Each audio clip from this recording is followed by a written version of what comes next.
So Halloween meets that scene in Silence of the Lambs where it turns all the lights out and then he has the night vision and she doesn't have the night vision and it's really suspenseful. Are we doing that for 90 minutes? That was my question going into this film. Fede Alvarez directs Don't Breathe. Don't Breathe tells the story of Rocky, Alex, and Money. These three young people decide to rob a blind man in order to get out of Detroit and move to California. The blind man in this film, he has no name. He's portrayed by Stephen Lang. He is an ex-military vet who went blind. Don't really know that much about him.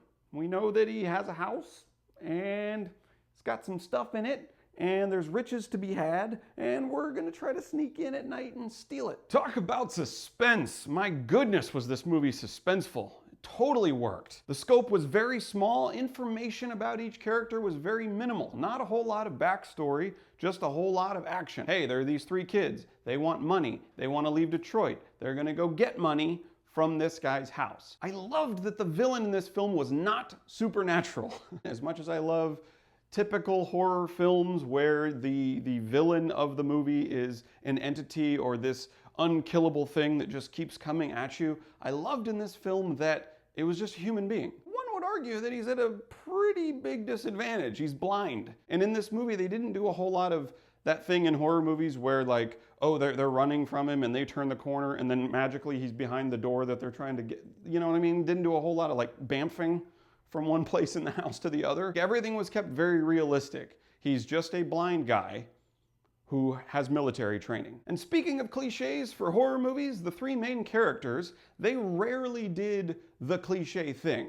Everything that they did to try to get away from the villain or attack the villain or outsmart the villain, whenever the shit went down in this movie, the actions of your leads made sense. Making general stupid decisions that horror cliche characters make, there really wasn't a whole lot of that in this film. And I love the promotional campaign for this movie. What does this villain have to best these protagonists with? He's blind, so he has the dark, right? Like Bane. I was born in the dark. You merely adapted it. But there's a pretty big reveal in this movie that I will not spoil, because this review is non-spoiler.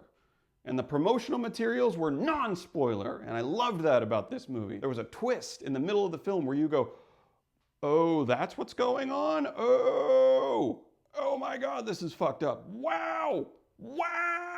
I will, however, offer a criticism that this movie did the thing that's become popular in movies where the movie opens with a shot that you know is like probably 7/8 of the way through the film. We open here and then title card and then you go back to the beginning. I wish this movie had not done that. Because there were so many great twists, great reveals, I really wish the movie had just started at scene 2. But you get scene 1, like teaser scene 1, which is like, oh, this is where we will end up in the next hour or so. You don't really need that. I'm also not crazy about the title, Don't Breathe. It's this thing I've had with movies lately where I feel like there's a producer in a room somewhere. We need a snappy title to put on a billboard, see? We need something short and sweet for the kids. I guess they talk like they're from the 40s. But there's some producer in a room going, we need something quick, something just to have on an iPhone. And it doesn't really say that much about the film. I think when you title a work of yours, it's an opportunity for you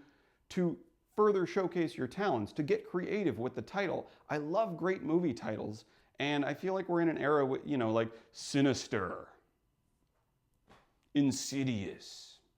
What does that say about your movie? I guess don't breathe because you don't want the blind guy to hear you? Like with It Follows, that movie should then be called Don't Fuck. Because if you fuck, then the thing follows you. So don't fuck. Sinister had a website when the movie Sinister was coming out. Have you seen him? ? And that right there, Have you seen him, I think is a much more compelling movie title than Sinister. Sinister is just an adjective. Have you seen him is like, who's him? What happens if you see him? What's going on? It's a little more like, ooh. The ending of the movie did leave it open for a sequel, but the movie was complete. I loved that too. It didn't do the standard thing where it was like, one last jump scare for you. Look out! No, this movie came to a conclusion, and I think it will stay concluded, but should they choose to take it further, you could. It works, but it's also very contained. Guys, if you couldn't tell by now, definitely see this movie.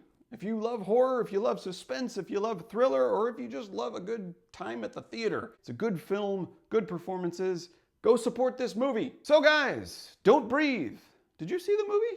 What did you think? Let me know in the comments. Thank you for watching. And as always, if you want to hear any more of my ramblings about movies, you can always click right there to subscribe. Here's something that I have learned since my relationship with Anna began. Get the large popcorn. I will eat it before the previews even start. The right move is you get the large popcorn, you go in early, watch the trailers, and just devour the whole thing. Eat it, keep eating. I'm gonna go refill this before the movie starts. I can't get up and leave in the middle of a movie, no matter what. No. Once the movie starts, I'm down. People just get up and go, and then what happens is they come back and they sit down, and then the person that they're with, they're like, so what happened? Well, she went into the bathroom, and then he came in there, and then what happened was the cop came to the door, and then they went around. Shut up! There's other people around you. There's a lot of kiddies running around now. Oh. They're teenagers and they're rambunctious. You're on YouTube. Look, baby. Look. What? This is Emmy. Emmy Boo. Look at this. She's trying to get the nail. There's a finishing nail right there. This is all pro. This is all pro setup.